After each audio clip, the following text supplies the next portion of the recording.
บายดีจุกรูมื้อนี้กำลังเถือตอนเช้านี่ในเกี่ยวเขาแล้วก็ในหอบเขากะทิห้อยทางเกี่ยวทางหอบตอนค่ำมื้อนี้ก็จับตักแตนในยามกลางคืนบ่ว่าจะไล่น้อยหรือหลายๆมาติดตามไปพร้อมกันเลย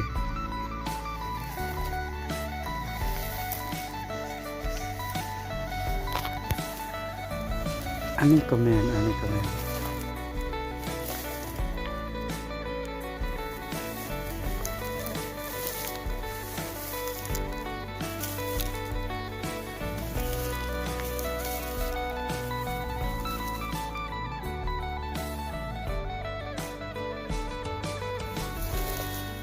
ในตอนสวยเนี่ยเขาหย่างไปนะตะแกรงนี่มันเป็นลายเดินมาใส่ตอนกลางคืนนี่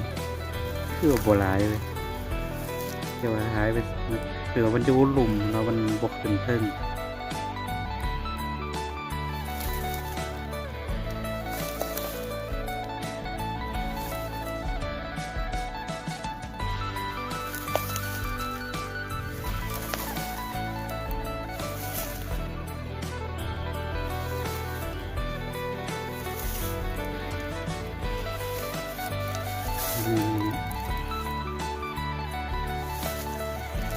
ตัวนี้ก็เอา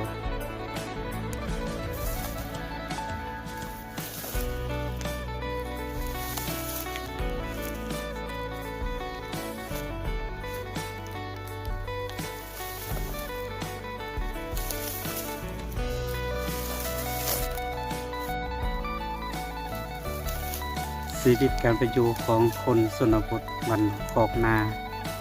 จะประมาณนี้แหละ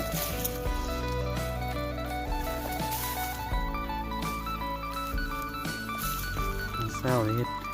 น้ำตอนเบ็นเฮ็ดไห่เฮ็ดหน้า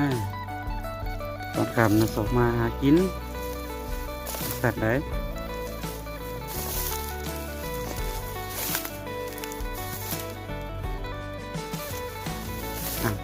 กันดินสุดอ่ะเสีย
ยังว่าเรื่องเห็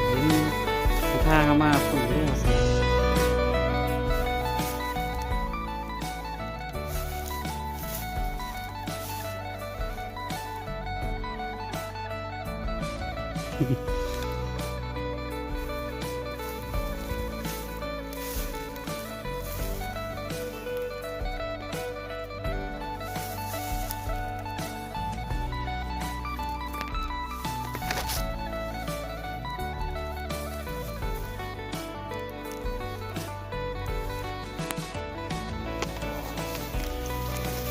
สรุปผลงาน